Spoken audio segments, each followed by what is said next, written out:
What's going on, ladies and gentlemen, boys and girls? Welcome back to another episode of the Raw and Unscripted Show with yours truly, Christopher Rausch, the place where I help you overcome your excuses and your tolerations in favor of getting results, living a kick-ass, unstoppable life. I'm glad you guys are here with us tonight, whether you're on the video cast or you're on the audio podcast. Thank you, thank you, thank you.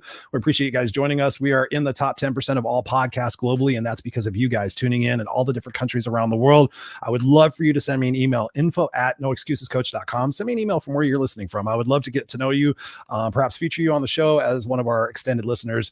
But thank you guys for tuning in every single week. The show continues to grow every single week, and I'm just proud of this because my desire every single week is to bring you somebody or bring myself in such a way that it allows you this opportunity to look at your life differently. This is what this conversation is about, whether it's myself or with a guest. This is about you taking this opportunity every single week and saying, hey, listen, can I shift my perspective about this one thing? Can I change what it is that I'm doing about this one area of my life? And as you continue to do that, ladies and gentlemen, as you continue to take that imperfect action, what starts to happen is your confidence starts to build, your courage starts to build, your resiliency starts to build, and you start to realize, hey, all those things that I didn't want to do, that I was afraid of, that I thought were going to be tough or thought were going to be this, or I put off for so long. So many times people go after those things and they realize it was not that bad, and they realize that they should have done it sooner. You know, I can say on my gravestone that I have probably heard so many times that phrase so many times, and it's like, really, what is it that you're going to do? What is it really that you're going to do at the end of your life and change the actions that you're doing right now? You have to get serious about what it is that you're doing and where you're going and who you're becoming. And that's my goal in this particular broadcast today, is for you to take what me and my guests say, write it down, and then take action on that. And then after you take the action on it, come back to me and let me know what it is that you did and what it is that you learned from that. And I'd like to actually feature that on the show. It's something I'm doing new, and just getting the listeners, getting your guys' input as well. Normally when the show is live, this is actually a pre-recorded show. We actually have guests. I have a cat that is roaming my studio right now, and he just moved my camera. Thank you very much, Simba. So anyways, let's get on with the show. So tonight I am pleased. I've known this gentleman for now quite some time. I've been on his show. He has the Leadership Toolkit show. He's in my group coaching program. I've got an opportunity to know him. He's a phenomenal person. He's got a lot of knowledge. Please welcome to the Raw Unscripted Show, Mr. Mike Phillips. Ladies and gentlemen, Mike Phillips. What's going on, brother? Welcome to the Raw and Unscripted Show officially. What's going on? How you doing? I can't hear you. There it is. I muted so I wouldn't interrupt you. So I was going to go boom. All right. No, I'm fantastic. I'm really excited to be here, and I'm thankful that you provided an invitation for me to sit and chat with you on the show, man. Hell yeah. We've had some great conversations offline, so I know this is going to be a great conversation as well. So my first question to you, Mike, given the fact of what we're talking about tonight, we're talking about contagious actions, we're talking about ripple effects in our life and the influence that we can create. What do you want to get across most to people tonight watching and listening to this? What do you want them to walk away from this conversation knowing and understanding and believing about themselves and what they can accomplish in their lives? I mean, that's a big question. And as we go through this, who knows because we've had a lot of conversations, and so who knows what rabbit hole we're going to go down. Yep. I think right as we start at the beginning, the biggest thing I would say diving into the conversation is take the action, make the move. You know, people ask like, well, what if you could go back and talk to your teenage self, or you go back and talk to your 20-year-old self, what would you do? And I think reflecting on that, I say to myself, say yes, like take that chance. Yes. And it's really important. Yeah. I mean, you have to have action and passion behind it, but in a nutshell, because as you know, I have no shortage of the words. I can go on and talk. I would just say, take the action, make the move, say yes. Yes. I mean, I would agree with you wholeheartedly, Mike. I mean, I talk about that all the time. I talk about, having the opportunity to believe. It's what I sell on my wristbands. It says believe right there. And you got to believe that when you take that imperfect action, that everything that's going to happen, those learning lessons that you're going to obtain are going to help you further down the road. And I sit there and I look at about all the different things that I was afraid of doing, but I said yes, and I figured it out as I went. I took that imperfect action. Talk to us about a time in your life when you did that, when you were sitting there looking at it and everything about your psyche, your brain, your reptilian brain saying, no, Mike, don't do it.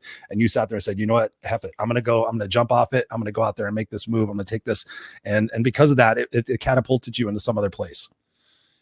It's funny because even recently within the last week, I've been catapulted sort of back in time, back to the future, if you will, Right. because I'm moving back into a general sales management role. The first time I did that was 2005. I mean, I can pinpoint it. And I remember I had been, a bit of my background. I had been a hockey coach. I had been a youth sports coach forever. And so like the coaching and interacting with people, that was my thing. And I'd gotten into sales, gotten into automotive sales, which I really believe nobody signs up for that deliberately. Like you fall into it, unless you have somebody that's been in automotive sales, especially used car sales, and say, Right. "Hey, they're doing great, and that's awesome, and I want to be in there." Most people, you fall in there by accident, right? It's like, Mhm. well, there's not a lot of other options, but I could go be a used car sales. Like that's how it starts for a lot of folks. You start I've got looking a for gold something. chain. I've got an open V-neck. I'm ready.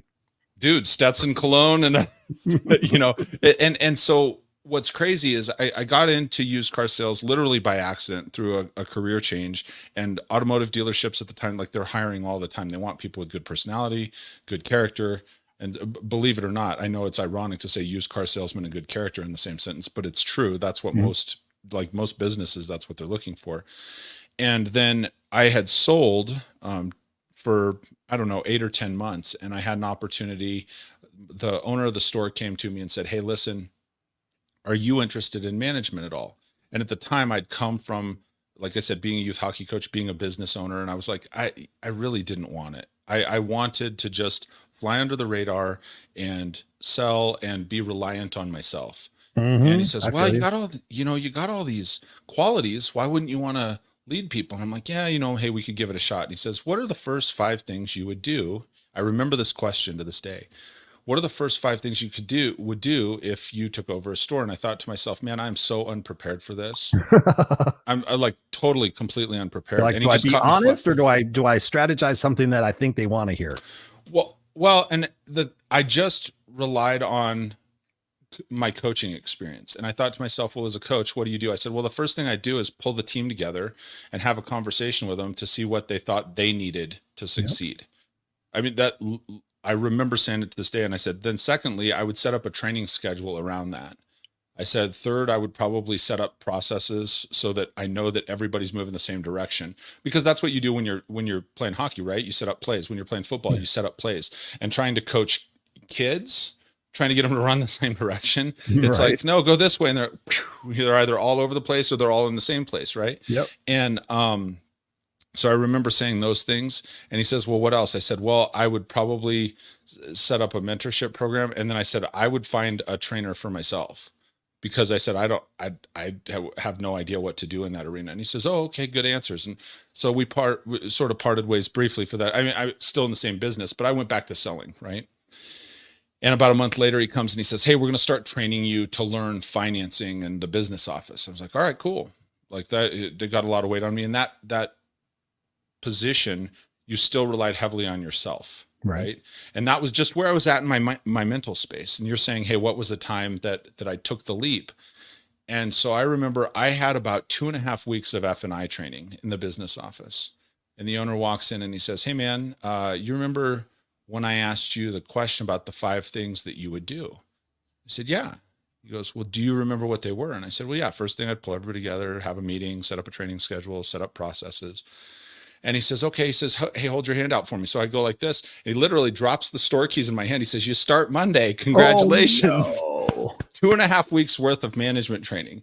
And he says, well, you said you wanted training. We got you a little bit, but there were some other circumstances, and some of the other management that wasn't cutting it, they'd helped them move on with their lives. And so I was it. And I was like, so you want to talk about like completely fearful, completely unprepared. Now I had people dependent on me to make their checks instead of me dependent on myself. And I'm like, Sure. okay, challenge accepted. Let's go.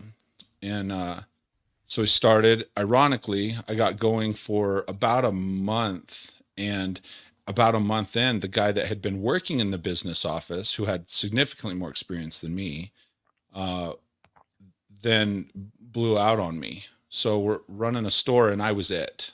And so Wow. one of the guys at the other store that had helped train me for those 2.5 weeks said, well, I'll come up and help you every so often and finish teaching you finance, and we'll contract your deals. Just send them down. Our stores are only about 1.5 miles apart.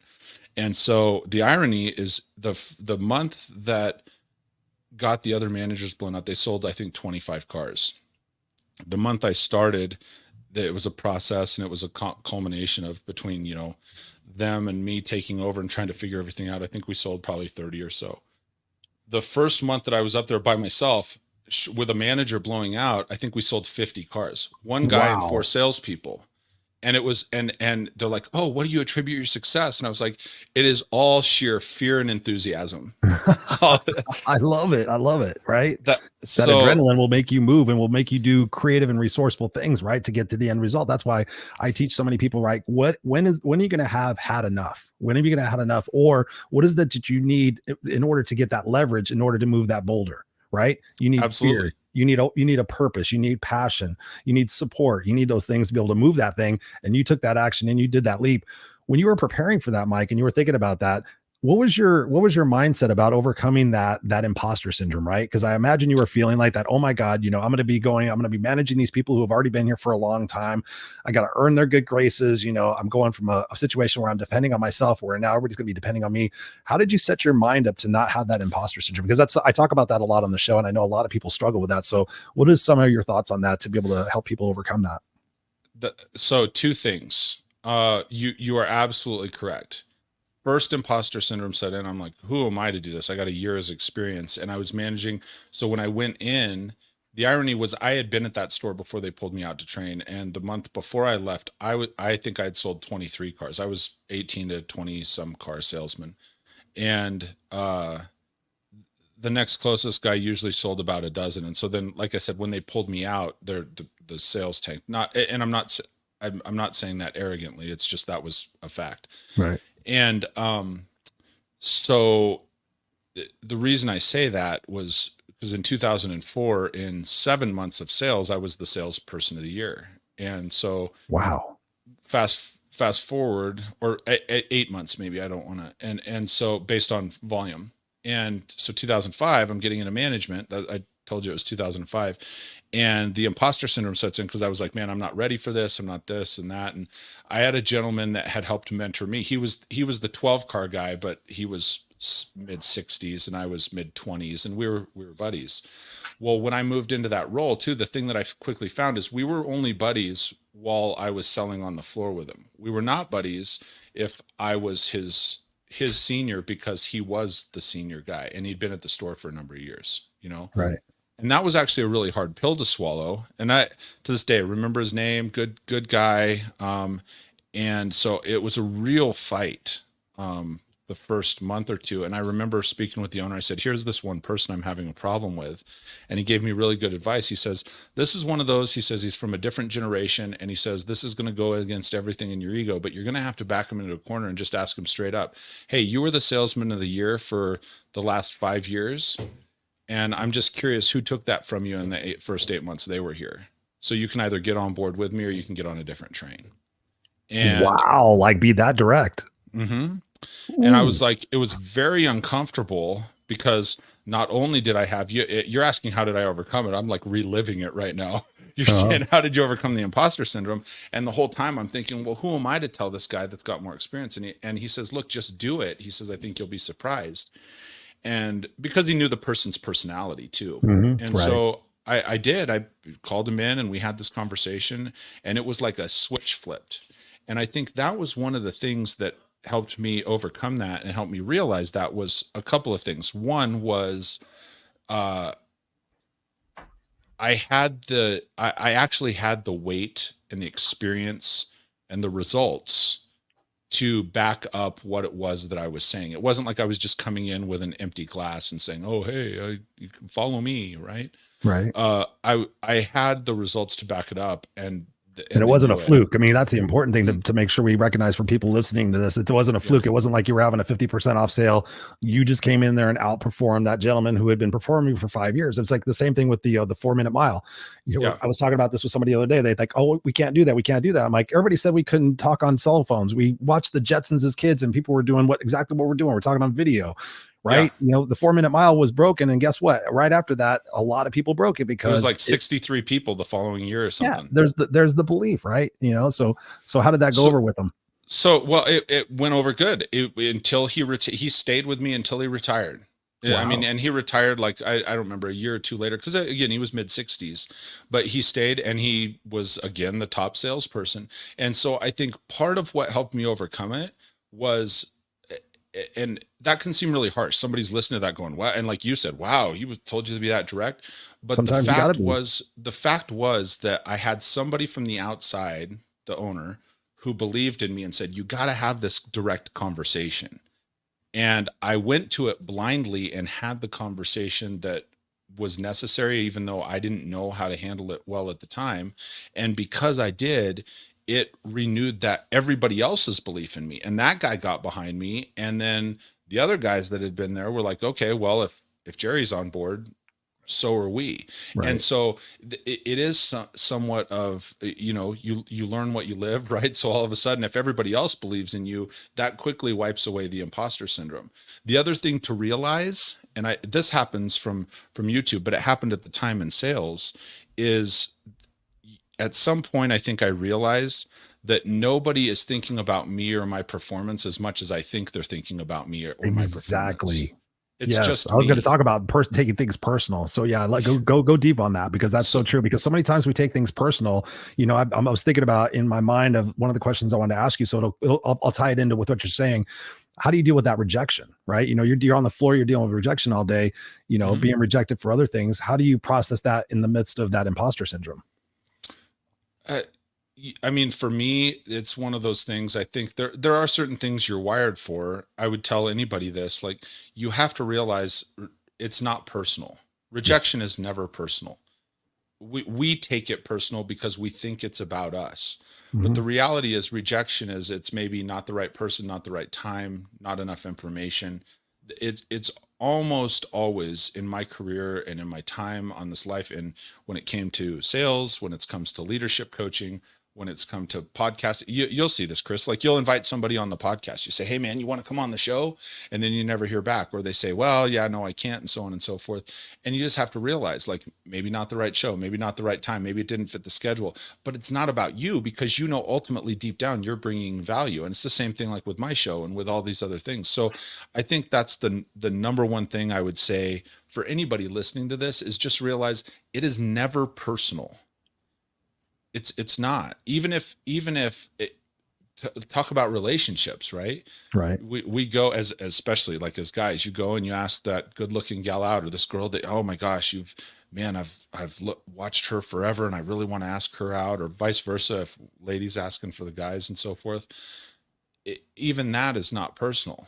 It's we take it as, oh, hey, I asked this person out and they said no, therefore I was rejected, right? We asked and they said no. Maybe they were in another relationship. Maybe they really do genuinely value your friendship and don't want to break that position on where it's at. Right. Maybe, there's maybe there's all these other things, but it's not about intrinsically like about who you are as a human. Right. But we think it is. Mm-hmm. I hope that answers your question. No, it's so true. And I want people to really to hone in on that, because so many times people do take that rejection personally, because it's all wired from our childhood, right? When you think about a lot of what our beliefs are today, I've done this research and delved into child psychology, and I found out that a lot of what makes us the way we are today happens between 0 and 5 years old. All 100%. The conditioning statements from our parents, from our teachers, from our loved ones, from our grandparents, all those things formulated our beliefs, and therefore formulated our attitude, and our attitude formulates our opinion, and our opinion formulates our actions. So, to your point, right? I've helped so many people sit there and, well, I feel like I was rejected. Like, okay, or a classic example is somebody cut me off on the freeway. I've done this with so many people, Mike. Like, why are you in a bad mood? Oh, somebody cut me off on the freeway, and I'm like, did they know who you were?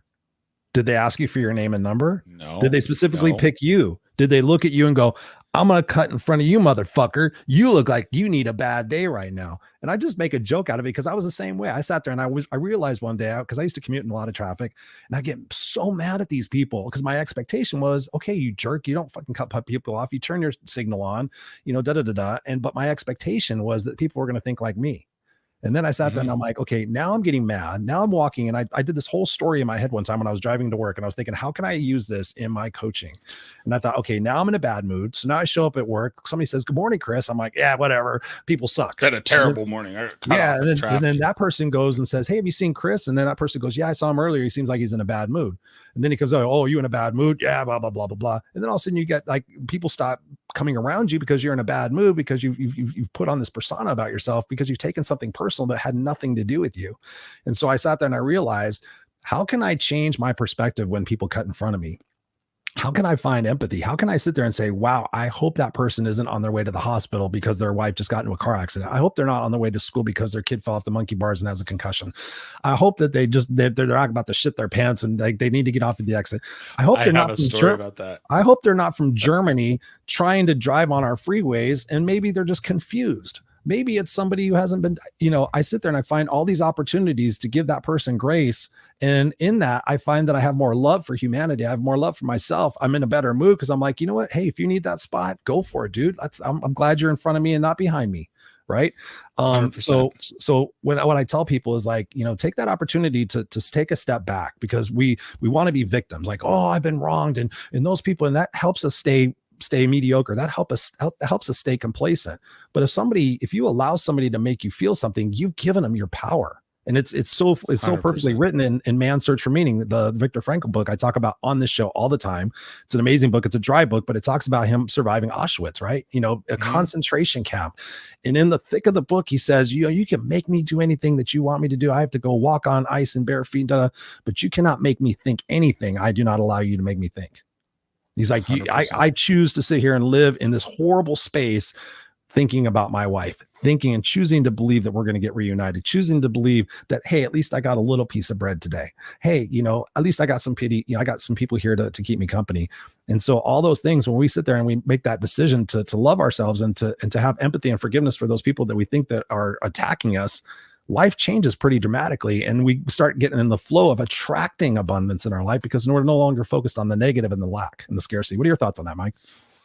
Well, one thing, like when we're talking about, there's a couple things, again, so many different directions, but when that person cuts you off in traffic, here's the thing to realize. It is not about you. No. It speaks more about them than it does about you. And so it speaks something about you if you take it that bad too. Correct. I've told people that too. Like if you're taking it that bad. You brought up and you said, oh, did you see Chris today? Oh yeah, I saw Chris, man. He's having a bad day. The reality is you're not having a bad day. You're not even having a bad morning. You had a bad 10 seconds when some jerk cut you off. A moment. Right. And it's a moment, and we wrap our arms around these moments like that's going to dictate the whole rest of our day. I mean, one of the things that I sent to you, and I don't know if this is the right time to bring it up, was how actions and attitudes are contagious, right? Yes. That was one of the things that we like. I wrote a blog years ago called Running Your Life on Double A's. Actions and attitude. Those were the two things. Running your life on double A's, right? Nice. And the thing is, don't allow somebody else's actions to dictate your attitude. Allow your own actions to dictate your attitude. And the amazing thing, I've heard this said in sales, and it's cliche until it's not, is motion creates emotion. Yep. And so what happens is you end up with somebody, like, for example, just stay on the freeway example. We're in motion on the freeway. We're doing this. The action is somebody cuts you off. And then all of a sudden the emotion is frustration and anger. Well, you're choosing how to channel that. You're choosing how to make that. And like you said, specifically, I think it's fantastic here that you brought it up, is have some empathy for the person, right? Stop and say, man, I hope they make it to where they're headed on time. Yeah. And the reality is, that just saying that one thing right there is going to give you a whole different perspective. It's going to line your day out. Instead of having a bad day, you just say, hey, I hope they make it to their day on time. Or, hey, maybe it's you. Stop being a jerk and let them in. Exactly. Right. Like it's all you. So when we talk about, actions and attitude, that goes back to my story from 2005. When I had that conversation with him, this guy started to have a great attitude. We had this ongoing synergy, and it is contagious. It's the same thing at work. Like you're saying, oh man, nobody wants to hang around Chris. Because if you're having that foul cloud over your head all the time, then before long people go, hey, what's going on? And you tell them all the crappy things that are going on in your life. So then they're like, oh, well, you won't believe what happened to me. Let me tell you about all the crappy things that are going on in my life. right? And it's the same way that cancer spreads. Cancer starts out as a very small clump, very small cells and so forth. And when it starts to be able to feed on sugar or all the other things and so forth, it grows. And we sit and listen to that other negativity and we take it in and we go, oh, well, you know what? Let me one up you on that and tell you how bad my whole deal was.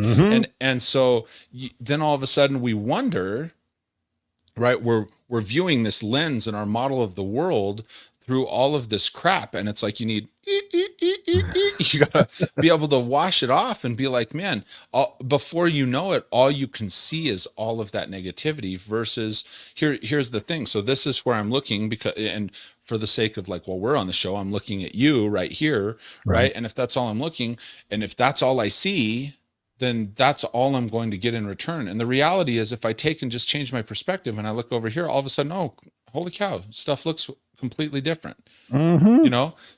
But sometimes we need somebody taking it. Actually, that, if I can share for a minute, if I can wander off in another direction, you know, that's one of the ways that they train NASCAR drivers from being in the auto industry. One of the things that they actually do when they're training, there was a good friend of mine. He had gone on like a ride along, a NASCAR ride along. We have another auto dealership friend that has one of the sons, Landon Castle, if anyone's familiar with him. He was a NASCAR driver, and there was mutual friends. Anyway, one of the guys gets in a car with and I don't know who the driver was, but it was like a NASCAR driver trainer. And the guy says, you have to look at where you're going. You wherever you want the car to go is where you have to look. Yeah. And he says, so if you're, you know, keep going this direction. And actually, I think, as I think about it, I think there's multiple people that have had stories of this, but like I said, it was a dealership friend. And he says, I remember driving with the guy, and all of a sudden, if you start looking at the wall, the trainer will literally reach over and push your helmet the other direction. So you're looking the other way so that you'll force yourself to steer away and move. And so it's so much like that in life, that wherever it is that you're looking, you're going to go. If you want to find the crap, you're going to find the crap. If you want to find the good stuff, you're going to find the good stuff. So, you know, fast forward almost 20 years now, I shared with you, you know, last week I just moved back into a general sales manager role. And that's why I said back to the future. Right. And the interesting thing is, like, moving into this, I'm not doing anything different now than we had done prior months. But one of the things that I have said to a lot of our sales staff, I've said to these guys, I said, look, here's one of the things you got to change the way you identify. Because one of them had said, well, hey, I hope we sell a car today. You know, we're talking about car sales. He says, oh, I hope we sell a car today. And I'm like, well, that's cool. I said, here's the thing. I sell cars. That's what I do. Yeah. That's it. You have to change your identity, change what it is that you're focused on. I don't hope anything. I just do it. Yeah. Well, hope is a really crappy strategy. You know, it really is when it comes to business, when it comes to people, when it comes to anything, right? It's like they say, well, you can hope in this hand and you can crap in this hand, and which one's going to fill up first? Yep. Right. So I know I'm getting off sidetracked, but that's one of those things that's so powerful about focus and actions. When you said it, like, when you just take imperfect action, just take the action. It's okay. The unique thing, most of us, by taking the action, are not going to see any catastrophic results. You know, you're not dealing with nuclear codes. Yeah. You're not a neurosurgeon. Like, if you're in that, if you're a neurosurgeon and you're tuned in watching this episode, okay, maybe take pause in what I'm saying, right? Right. But in most cases, for the things that we're talking about, like, take the job opportunity, start the podcast, ask the girl out, you know, do those things. Absolutely the worst thing that can happen, and I will play this out for you because I've had it. The worst thing that will happen is she'll say no, the job won't work out, but then another one will come up. Yep. Nobody will watch the podcast, but then you keep doing it, and then all of a sudden everybody does. Yeah. You know, like, what you say, well, what's the worst? Like, what's the worst possible outcome? I love that. And generally, nobody's dying. Nobody's, you know, like I said, a few exceptions, but if you're in one of those fields, then you know, I guess take that differently. But in general, none of us are dealing with life or death. We're all dealing with something that is completely unreal, that we've built it up in our minds, and we go, oh man, I'm fearful of this. I'm anxious of this. I'm worried about the rejection. I'm worried. I'm this, I'm this, I'm this. And we start to identify as that instead of, and ask that question. I would say for anybody that's listening now or later, you're listening on the audio, write it down. What's the worst possible outcome that could happen? Mm-hmm. And then plan and adjust for it. And then sit there and say, okay, if that happens, will I be okay? Like the secondary question is like, if that happens, will I be okay? Is there a possibility that I'm actually going to learn something from taking this risk? Yes or no? Yes, I'm going to learn something. We always do. We only learn when things are terrible, when things are challenging, when things are frustrating. We don't learn when things are all in flow and all smooth. Like, yeah, man, everything's good. Are you learning anything? Nope, but it feels good. Okay, we got to continue learning things.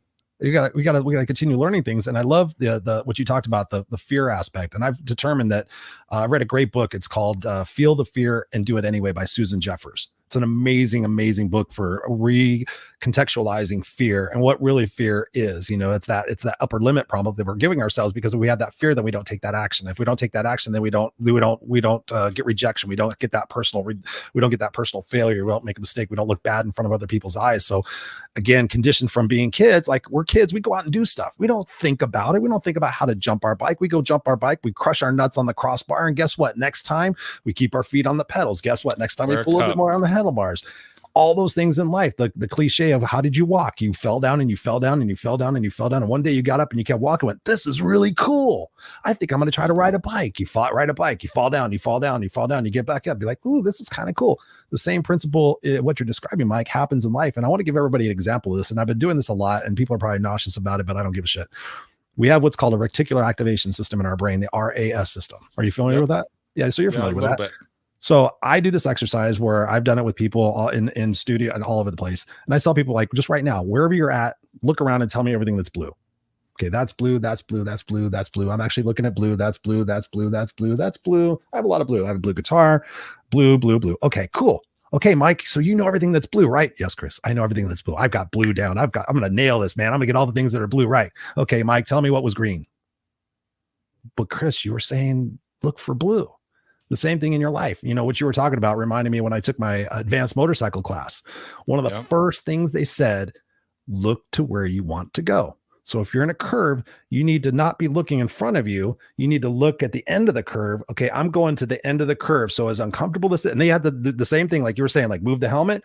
Like you literally need to look over. I'm looking like through the curve. So I'm riding straight, but I'm looking there, and then I just go, and the bike follows me. And the same thing in life is as simple as it sounds, ladies and gentlemen. You guys know I contextualize things down to the simplest basic components. Are you looking to where you're going, or are you looking at where you've been, or are you worried about what potentially might happen where you're going? Because so many times people are waiting for that perfect moment. Oh, when this is right and when that's right. And I'll start my podcast. I hear somebody, oh, I don't have artwork. I don't have this. I don't have a microphone. I'm like, start it on your phone. You could literally start a podcast today on your phone. You can go to Anchor FM. You get a free account and you can start recording right on your phone. You start your podcast. Nobody's podcast is great at the beginning. I mean, this is episode 254. I've been doing this show for 4 years. I did a live radio show for 3 years, and I've done the Unfiltered Experience for 2.5 years. So when we think about that perfection, that's what's holding us back. So that's why we're telling you guys ad nauseum, like, go take those leaps, take those risks. When you look in your life, Mike, who are some people that you admire in your world that are where you want to be next? Talk to us about that journey, because again, talking about looking to where we want to go, I know that I have a vision in my mind of where I'm going. I actually visualize it every morning when I wake up. And we talked about this in the group class. Like, how do you start your morning? I start my morning with gratitude, my intentions, my I am statements. And then I visualize for a few moments and I see myself walking out on stage. I can hear the music, AC/DC, Highway to Hell's playing. I can see behind me, Raw Unscripted is in these big lights like Kiss, right? So I'm walking out there and I'm doing a one-day seminar to 10,000 people. And everybody's like, yeah, they're jacked up. People are wearing bandanas. People are doing this and waving bandanas in the air. And I can see that. And I can feel that. So I know that that's my destiny. What are your thoughts on that? Well, there's a lot of questions there. There's a couple things. One, just to close on what you were saying about focusing on where you're going. The one other thing, because we do it ourselves, but I think one of the things, because I've done that activity. I've done it and I love it. And I think we got to be careful too, that besides us not focusing on the wrong things, we can't be focused on what someone else is telling us to focus on, because that's not our destiny either. Yes. Good And point. it's so easy. It's so easy because I'll do that and we'll say, hey, you know, if every, like you said, and I said, well, Chris, you were telling me to look at blue. And you say, yeah, but the green's the money color. So what was the green stuff? And I'm going, but you told me. And so Right. we got to be careful of that. Just on a quick No, side note, that's a great delineation. I mean, so many times we're listening to what other people tell us, but is that person doing what it is that we want to do? Is that person coming from a place of success? We take advice from people who are miserable, and that's why I slap people all the time. Like, stop taking especially advice from somebody who's miserable. Like, don't. Like, no advice, no relationship advice, no career advice. If they're not doing what it is that you want to do, and they're not inspiring you to put forth your best effort to become that person, then that's not the person you take advice from. End of story. Period. Well, and you just said too, you said, okay, what is it about focused on where you're going? I think it's really important that you do have people that are further ahead of you on the path, and you need to check that those people are further ahead of you on the path. Yeah. You know, you and I have even had conversations like you need to have somebody that is where you want to be headed as far as, you know, reputation, as far as business stature, let's call it, right? You do need to have somebody that may be further ahead of you financially. You do need to have someone that may be further ahead of you spiritually. You do need to have somebody that will be further ahead of you relationally. And the thing that you got to realize is those are not always the same people. No, definitely not the same people. You know, and so when you have these different people that are influencing you, and then I think that's important. It is important to have mentors. And I think a lot of times, and I've talked about this on my show, you and I have had a conversation. A lot of times people will watch a Christopher Rausch. They'll watch someone in a leadership role and they go, man, dude, I want to be just like Chris. He's got it all figured out, man. I want to do all those things and so on and so forth. But the reality is they don't know that behind the scenes, a Christopher Rausch or a Mike has somebody else that you know, you need somebody to chase. 100%. And you have somebody else that's coaching you. And I have somebody else that's coaching me. You're one of my coaches, right? I'm in a group coaching program with you. And so you have to be deliberate in what it is that you are seeking, and then also quite deliberate and filtering with what you're allowing in. Mm-hmm. And so when you're finding those people that are further ahead of you, and it's okay if for me, and again, you and I have had direct conversations like this, that like, if you ask that person, hey, where are you at on this thing that I'm chasing? Right. It's okay to be that direct, because you want to know, like, is that person, like, there are lots of people on the spectrum of where you want to be headed to, but is that the person to get you to the next level in this one area, whatever that area is that you're seeking? And then the other thing, I went through a really good activity, probably 3 or 4 weeks ago, with another coach of mine. And he said, I wish I had it sitting here. I would show you. I don't have it in the room with me. It's in another room, but sat down and wrote down in a notebook. And he basically said, hey, take a whole page and just write down all of the things. Like, if you're chasing this goal, what does a person that has achieved that goal look like? Yes. What are their characteristics? What is it that they do? What do they do in the morning? Like you said, offer gratitude, get moving, vitamin D, all the things, without giving away all of your secrets. Oh, you can but you write down, what does that person's routine look like in the morning? What do you think their relationship looks like with their family? And it can be just this ethereal person. It's like this hero caricature, right? Yeah. That then what sort of income does that person have? How do they carry themselves when they're interacting with other people? What do you think those relationships look like? What are the daily tasks that you think that somebody in that role would attempt? And the amazing thing is, most of the time, if you really sit down in a quiet room for 15, 20 minutes and you start asking yourself those questions, we already know the answers. We're just scared shitless to actually do it. To be honest with ourselves. I mean, that thing, I mean, you talk about that awareness to be honest with ourselves. I mean, I teach people that all the time. Like, are you happy in your relationship? Yes or no? Well, no, sort of. Like, are you happy? Yes or no? No. Okay. What is it that you can work on? Is there something that you can take responsibility for? Can you go and talk to your spouse? I mean, what actions have you taken? I haven't taken any actions. I'm like, so you're sitting there comfortably miserable, hoping, wishing, praying that you have this expectation that somebody else is going to do something, or something magical is going to come along. It's only going to get worse. So when are you going to have had enough of what it is that you're tolerating, right? You know, we've done the tolerations test, the tolerations exercise in the group. You know, that's massive for people. Like, when you realize what it is that you're tolerating and you're allowing, you know, like Bob Donnell says all the time, when it becomes acceptable, it becomes inevitable.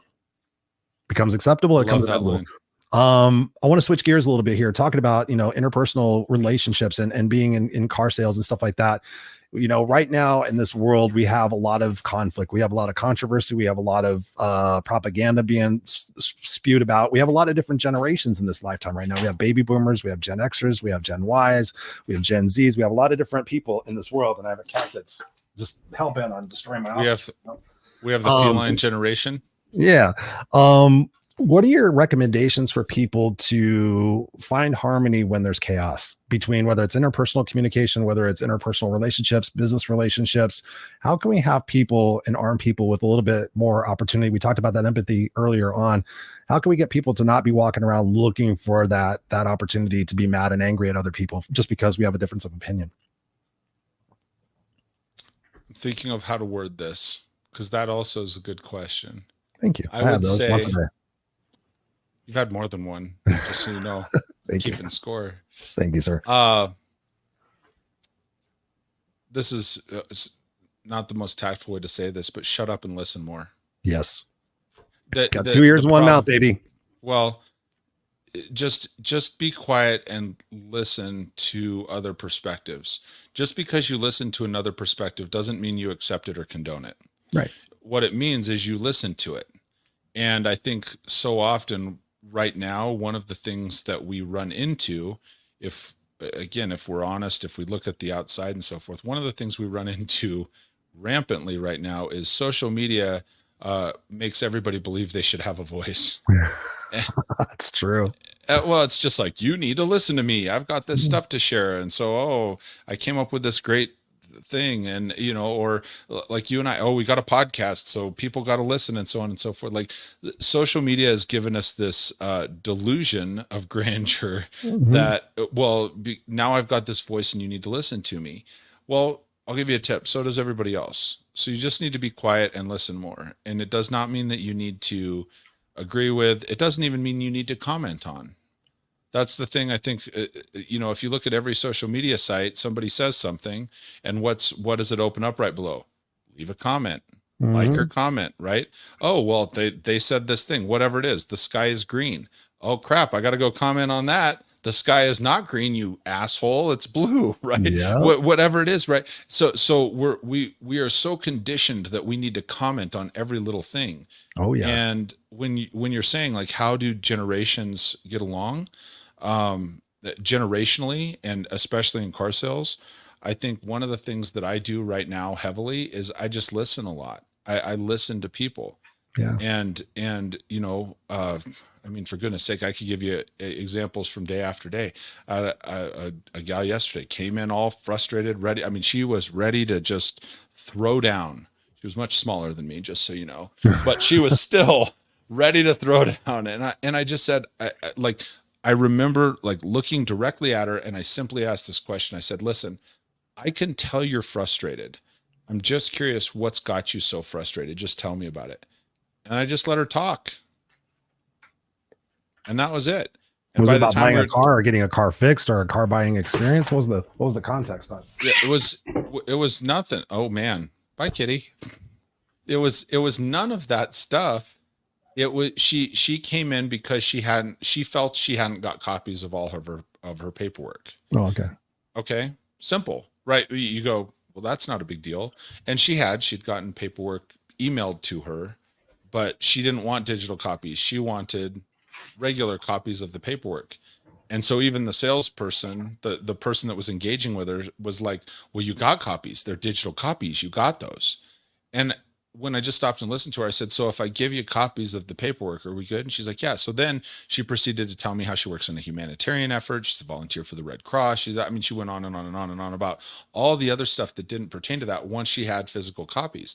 And it's like, how hard was that to just listen to what she really needed was 6 pieces of paper that were already like, does it change anything? It didn't change whether she signed or didn't. It didn't change the outcome. She purchased a car, was happy with the car. It was this whole thing. And she had, like we were talking earlier about where focus goes, energy flows, right? She was so hell-bent on being mad about the paperwork. And it was just like, that's it. But I think so often we're scared to look somebody. we've talked a lot about fear and being scared and so forth, but I do think that uh, people get fearful to just look someone in the eye and ask the real question. Well, hey, you're frustrated. What's frustrating you? Because not because we're fearful necessarily to ask, but we're fearful of what the answer is. Because what if it's us? Right. Especially like you look at relationships, right? Relationships. Well, what's frustrating you right now? You brought this up earlier, and not to shift gears way off, but like when you were saying, hey, are you participating in the relationship and so forth? I think Right. relationships evolve to this point where we justify that unmeaningful existence. I don't remember how you worded it, but it's just like we're all of a sudden, like at the beginning, we have this fire and this passion and this excitement, and we're willing to listen to what the other person's wants and needs are, so much so that we make them our wants and needs. Yeah. And like, so that's important to us. And then over the course, they call it like the honeymoon phase, over the course of time, that person, it's not that they're any less valuable. We're just like, yeah, we already know that. So all of a sudden it doesn't carry as much weight. We get less passionate about it because it's not important to us. Well, then that comes off as they're not important to us. And so it's the same thing with, you know, business relationships, personal relationships, friendships, all of these things. So when you're talking about, yeah, I think relationally across generations, like take a genuine interest in people too. There's no replacement for genuine caring for other people. There's just So not. true. You can't bullshit it. People try and baffle you with bullshit, but it doesn't work. If you just sit down and take a genuine interest in somebody and then listen. So true. I mean, and it's so simple too, right? It's really so simple. It's like you talk about the double A's, I talk about the triple A's. Like it's awareness, like being aware of the situation, accepting the situation for being what it is. Because so oftentimes we want to change the situation. We're aware of the situation, but we want to change it. So I say awareness and acceptance. The next one is the action, like you were talking about before, that taking that action. You know, I love what you said, because when you think about what you're talking about, I think about Stephen Covey and the seven habits of highly effective people, right? And one of those habits, my sister, I'll tell that habit in a second. My sister had asked me years ago when we got reunited after I hadn't seen her since I was 9 years old. And she asked me point blankly, she goes, how did you not turn out like mom? Because my mother had various psychological disorders, chemical dependencies. Everybody knows on my show that I'm homeless and all that other stuff. So she said, you know, my sister had left when she was 16. So my sister, by all accounts, should have been normal and successful and happy and da-da-da-da. And I should have been all fuckered up, staying with my psychotic mom for 17 years of my life. And I mean, beyond that as well. And I sat there and I looked at her. I didn't even have to think about it. I looked at her and I said, because I chose not to.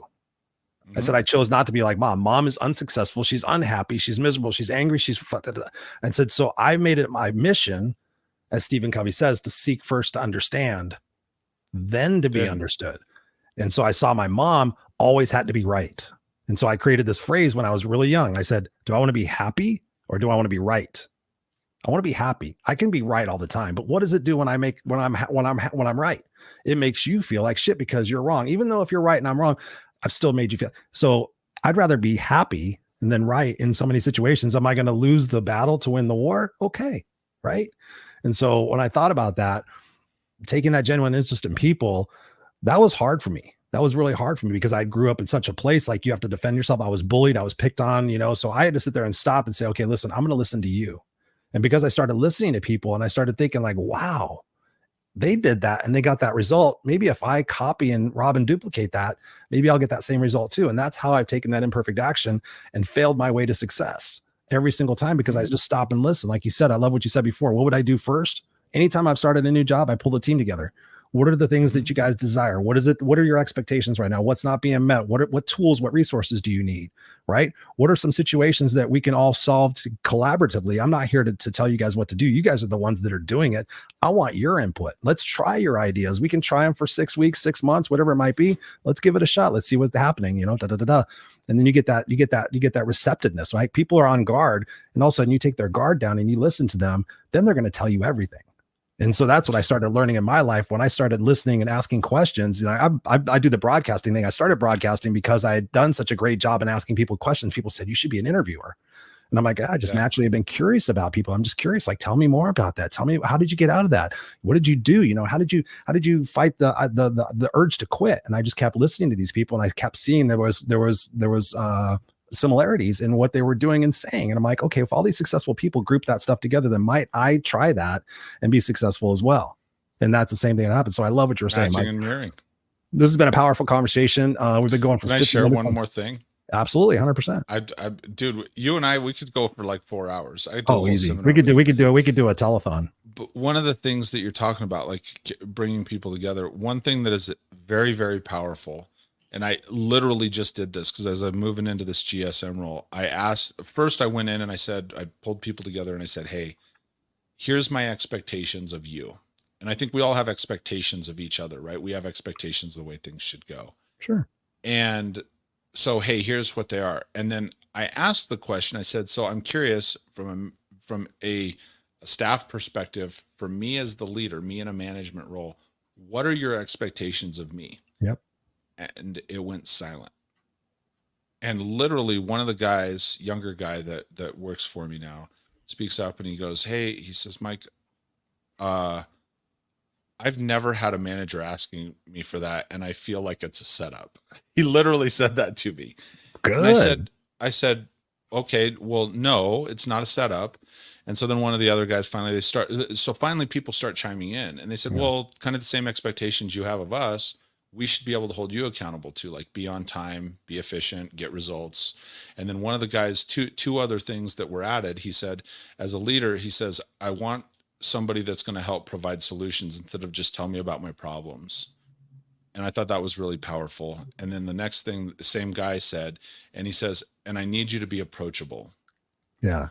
And I think that so often as people, as humans, we lose that approachability. You know, you said, like, when we're talking about generations, we get worried about the outcome of the other people, and then we become jaded ourselves and we become unapproachable. So when it comes to communication and connecting with people, I think that's something is you really have to go in with your mind like a parachute, like wide open, so that you can, stay approachable. Yeah. So, I mean, that's I seek first to understand. You go in there with that curiosity, that sense of wonderment, like we are when we're kids. Like we're not afraid to ask questions when we're kids. Like, tell me more about that. How did you get that? What's on your face? Like, then all of a sudden we're like, we were told, hey, shh. I was just talking about this with somebody the other day. We were talking about kids and stuff like that. And I said, I had a real difficult time deciding whether or not I was going to tell my son about Santa Claus, the Easter Bunny, the Tooth Fairy, and all that stuff. Cause I'm like, I don't want to lie to the kid and then set him up later on in life. Like, okay, what else did you lie to me about? And I had this like philosophical like discussion in my head. I talked to other parents. I'm like, well, you can't rob the kid of that. Most kids know that it's not real, but they play along. It's just kind of a fun thing. They know you're not lying about life and stuff like that, but you just never know what we're setting people up for. Man, this conversation has been tremendous. I have so many other things I could talk about, but in the interest of time, I want to respect your time as well. Where can people continue the conversation with you, Mike? Where can people get a hold of your podcast? Because I want them to check it out. I've been a guest on your podcast. Your podcast is terrific. It's excellent. I mean, I don't say that very much about very many podcasts, but you're a very informative dude. You're very entertaining, and I love your sense of humor. So people definitely need to connect with your podcast. But where can people get a hold of you, man? Thanks. So you have on the screen there, check the podcast out at theleadershiptoolkit.com. You can get a hold of me at leadtheteam.net. That's leadtheteam.net. People can email me at mike@leadtheteam.net. You can go to my YouTube. I've got hundreds of videos for sales and leadership training at youtube.com/ the little @ and then Mike Phillips, just my name. So connect with me anywhere there. And like I said, email me one-on-one. I'm happy to have a conversation on any of this or on anything we haven't talked about. We can get into it. So, dude, I appreciate you, brother. I am so happy and excited we got to have this conversation. I went off exactly like I thought it would. One of these days we'll do a telethon episode or something like that, or we should get some people together and do like a men's roundtable or something like that. I've been thinking about doing stuff like that. That's awesome that you say that. I have a group. I need to invite you to this other group, but I've said that like, oh, we should do like here's the irony. As a sidetrack, I know you got to close out, and thank you so much for having me on the show. It's awesome. I almost called my podcast the Leadership Roundtable, and I was going to invite like 6 people a week, but I didn't know if I could fill that many people. Oh, geez. So anyway, thank you, Chris. I am so blessed to have you as a friend and to be able to just sit and have a candid conversation with you like this. It's awesome. I love it, man. Anytime, man. Anytime. I appreciate you. I'm going to place you backstage. Don't go anywhere because we still want to have a little chat. I'm going to end out the show, but thank you, brother, again. Yep. Cool. And there you have it, ladies and gentlemen, boys and girls. Another 54 minutes of the Raw Unscripted show. And it was raw and it was unscripted. But here's the thing. If you join the podcast halfway through, go back and listen to it from the beginning. Really take the time and take the energy and take the intentionality of really saying, okay, what can I get out of this podcast? And you should do that with everything that you're watching, everything that you're listening to. Obviously, for enjoyment purposes, you don't want to do that. But you pick up a book. What is it that I expect to get out of this? What are some tools and what are some opportunities that I want to gain out of this conversation? Because you think about it, I do this show every single week. 52 weeks a year. I've been doing the show for 4 years. You think about how many conversations I have had in that 4 years and how many, and it's timeless stuff, right? You go back and you listen to one of those shows every single week. You listen to the new shows every single week and you take one or two things, one or two, maybe just one. That's 52 actions every single week, every single year that you take. And let me ask you this question. When you start taking that action, that you start taking that imperfect action, like, oh wow, Chris gave a tip in this episode. I'm gonna implement this tip this week, and then next week you listen to another show, whether it's my show or anybody else's show. I'm gonna implement that this week. I can't say implement this week in one sentence. Apparently, I'm going to implement that this week. Take that action. As you do, your courage and your confidence are going to build up, and you're going to start seeing results. And what you're going to really start seeing, and I think we said this in the show, is you're going to start seeing, wow, it wasn't that bad. But here's the key phrase that I forgot to mention sooner, and I had the train of thought that I got distracted with my cat. Is like the fact that you're only limited by the parameters of your own mind. You're only limited by the parameters of your own mind. And Henry Ford said it more succinctly than that. He said, if you think you can or you think you can't, you're right. So take imperfect action every single week. Get out of your comfort zone every single week. You're going to continue to get that courage, and you're going to realize that things aren't so bad. I wish I would have done it sooner. I wish I would have done it sooner. You know how many times I've heard that? I wish I would have done it sooner. I wish I would have left the relationship sooner. I wish I would have got another job sooner. I wish I would have started my business sooner. I wish I would have started my podcast sooner. I wish I would have lost weight sooner. I wish I would have done this. If I had $1 for every time people say that. So I'm here to jar you, to wake you up, to just take that action every single day. Get out of your comfort zone. Do something a little bit different. Study people who are successful. Get around the right people. Take a piece of paper out and write the 5 people you're around the most. Write the 5 people you're around the most. Right next to it. Are they positive or negative? Are they constructive or deconstructive? Whatever it is you want to put on there, you need 5 people on your team that are going to be there to support you and mentor you and hold you accountable and be a part of your life to inspire you. Not to hold you back, not to stay complacent, not to stay mediocre, because misery loves company and you deserve way better than that. So here we are, the Raw Unscripted show. We're going to be back here next week, Tuesday night, 7 p.m. Pacific Standard Time. If you want to watch us live and in person, or you can obviously catch the podcast anywhere podcasts are sold. You can actually go into any search engine and type in Christopher Rausch. You will find Raw Unscripted. You will find my other show, which is an awesome show as well. It's called The Unfiltered Experience. I do that weekly with a co-host. It's about spirituality and mindset and a lot of the same stuff. I am the bull in the china shop. Scott Goyette, my co-host, he's the calm, centered one. So come join us Friday nights, 5 p.m. Pacific Standard Time. But again, check us out on podcasts wherever podcasts are sold. We'll see you here next week.